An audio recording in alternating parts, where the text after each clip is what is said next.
Hello and welcome to this video in Windows Server 2025 video series. In this session, we will introduce Storage Space Direct or S2D, a key feature for building high available and scalable storage solutions using Windows Server. A storage space direct is a software-defined storage technology included with Windows Server Failover Clustering. It allows you to pool local storage across multiple servers. That means your local hard disk attached to your servers can be pooled to a storage concept. And that helps you to create a highly available storage and a scalable storage solution. This is an ideal solution for both hyper-converged and converged infrastructure models. First, let's understand the traditional storage. Then we can talk about the storage space direct. So in a traditional storage, you will see a big storage controller unit.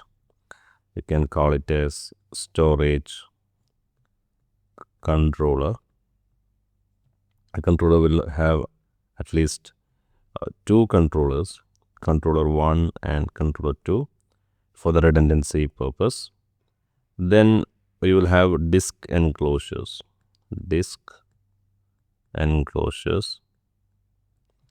which hold a lot of hard disk. It can be SSD or SAS disks.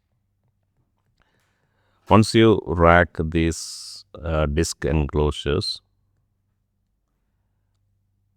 you will connect this back to the next enclosure. So for example, this is, let's call it as DE1. Then let's call this as disk enclosure 2. So this disk enclosure will connect to enclosure 2 with two cables. The popular choice is SAS cables. Then the last disk enclosure will be connecting back to each controller. This is how it works. So if you want to scale this storage with additional disks, you can buy another disk enclosure. Then you can connect with another SAS cable. This is how it works. Then the controller will have a Ethernet or a fiber channel connection option. And with this, you will be connecting to the network switch. If it is a SCSI storage, then you connect to the server. This is how you can share this remote disk, the storage disk capacity to the servers. This is how it works. So here, if you want to increase the storage, you have to increase here. If you want to increase the compute capacity, you increase the servers, number of the servers in the cluster. This is how the traditional storage works. Now, from the storage will provide you a small web application. This web interface helps to select the disk from this disk enclosures, and you will be able to select, let's say, 10 disk from this total disk enclosure. Then you create a RAID 5 with this. Then you get a capacity, right? That is called as LUN. And this LUN is what you bring to the servers. So this RAID provide you tolerance against the disk failure. Then if there is any failure in this cables, you still have another cable running here. If you have any controller failure, you still have another controller up and running here. So this provides high availability, no single point failure. This is how the traditional storage works. Now let's talk about storage space. In the storage space concept, to achieve a shared storage, we don't use a separate storage box. Instead, we will be utilizing the local storages of the server. So I'm going to draw some servers. Let's draw 3 servers with 6 disks on each.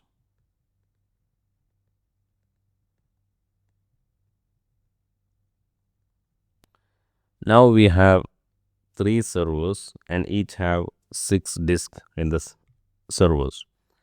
Let's reserve the first two for the operating system.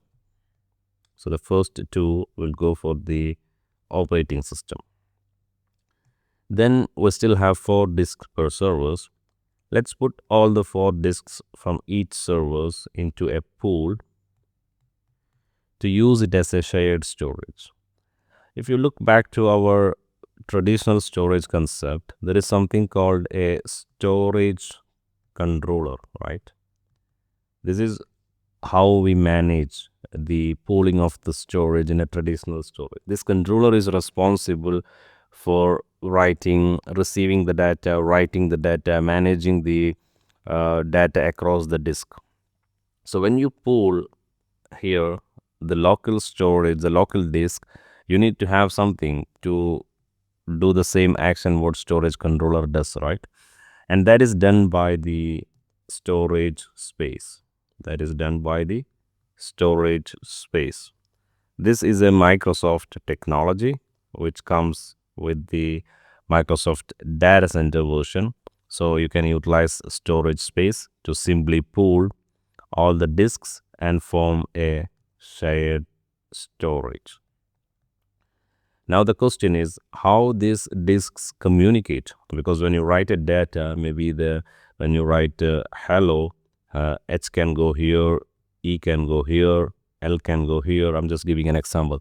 So how this is communicated across, because in the traditional storage it uses high throttle because in the traditional storage it uses SAS cables to communicate, to manage the communication between the disk. Here we will be utilizing the network switch to communicate or to handle the communication between the disk, so that you need a high bandwidth between the servers, so the communication will be fast and you will not feel any latency. And now these days you can even get better bandwidth for the Ethernet cards. It's not limited just to 10 gig.